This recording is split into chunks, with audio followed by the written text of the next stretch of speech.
Well, hey everybody. Today we're gonna do a shop tour, so check it out. Alright, so we're gonna start the shop tour over here in this section. And let me briefly explain kind of how my shop is laid out. So I'm renting 800 square feet in a 1,600 square foot building, but I don't have 20 by 40. I've got 17 by 40 over here, and then I've got a 10 foot by 12 foot section carved out right here. So we have the roll around lumber cart, and it kind of vomited scraps everywhere, which is pretty normal. So, you know, it's how that goes. And over here we have the drill press. So we'll bring the camera in and we'll take a closer look at the drill press cabinet. So, top drawer, we've got clamps and accessories for the table. We have the inserts. We have dust collection storage. And any and all bandsaw accessories. So, let's come over here and take a closer look at the drill press cabinet.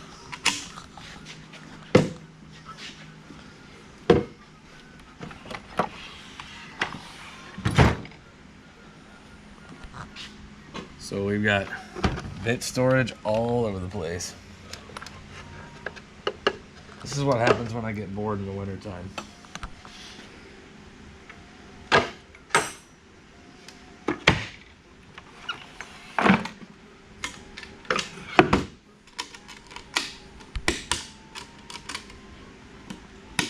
Alright, next let's work our way around the shop this way.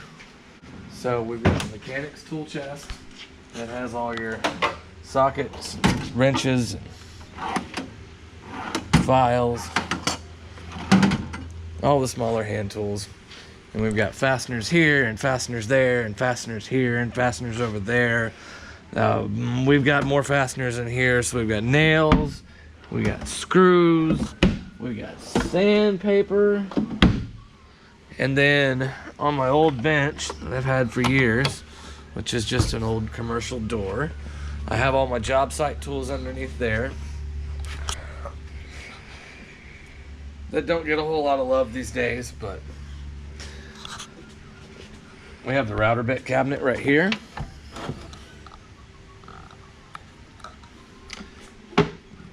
Hand planes, shop made mallet, that's a favorite.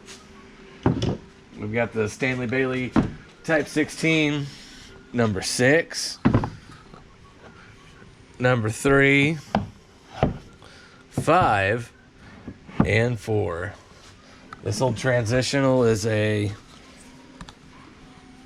since the mouth was so big, I just put a radius on the iron and turned it into a scrub plane. Works pretty good.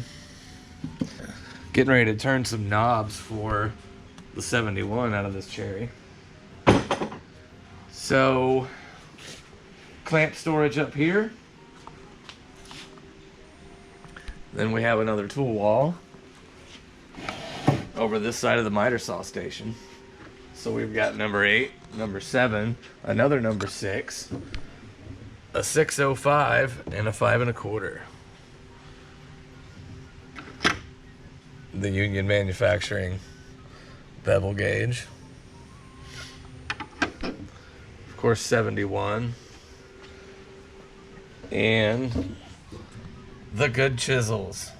If you notice, there's 11 slots and only 5 chisels. So, yeah, 5 down, 6 to go. One of these days.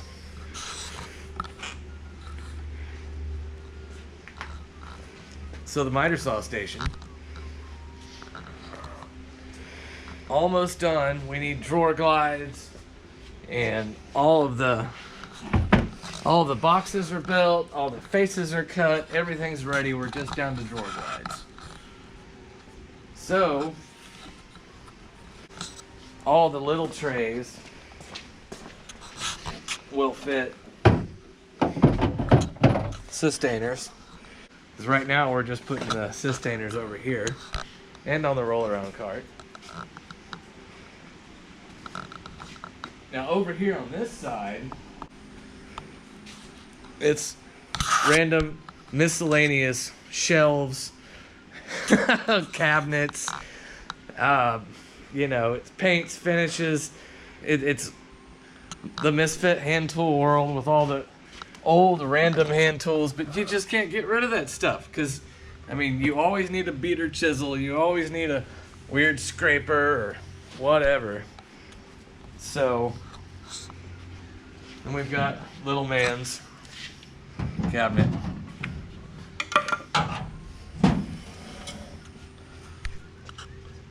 So tell them what we're looking at. So I just have a bunch of my cars and stuff here. I've got a car that I started working on, got really excited, and I lost all the parts. Some full wood shavings from planes, and just a bunch of scraps really. And your zombie apocalypse. Yeah, zombie apocalypse weapons. This is one I built today.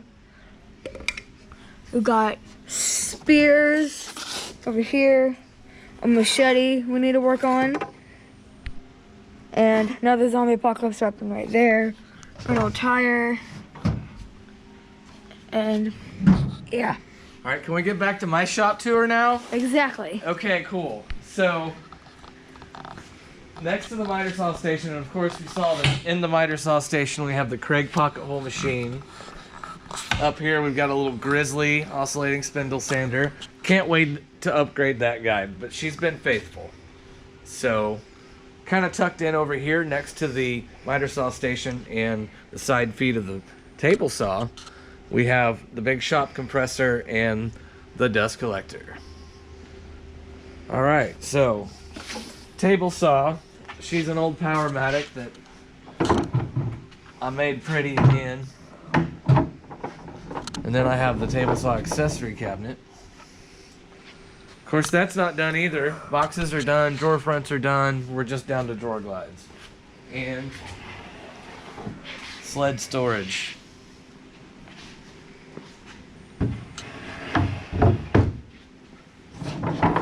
If you get the casters just right, it glides right in. Okay, we got a side feed horse. So if I have anything long, I can support it with this. Just keep a nice waxed rail. It's just cheap plywood. And then I kept two pieces of the same material that I used for my sled. So that way, if I'm using my sled, I can put these under the feet of the horses. And the side feed's at the right elevation. Okay. The outfeed table. So it is set up with the 20 millimeter holes like the MFT table. It is a 1-inch thick, lightweight MDF. Polk style, because I put oblongated holes in it, but it's a torsion box with oblongated holes on the side. And that's super duper handy for collecting lots of sawdust and random miscellaneous tools.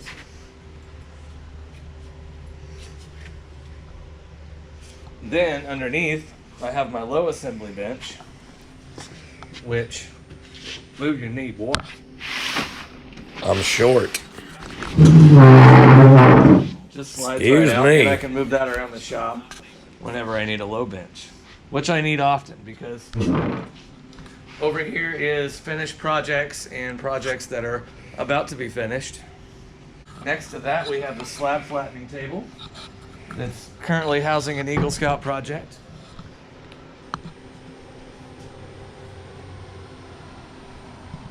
And everybody wants to know, how do you heat your shop? Show them how we heat the shop.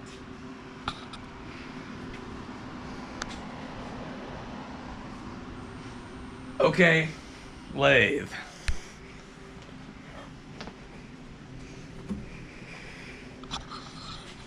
So it's a Nova Comet 2 MIDI.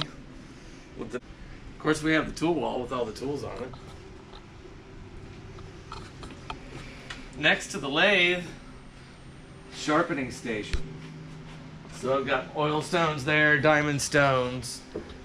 Lathe accessories are in there.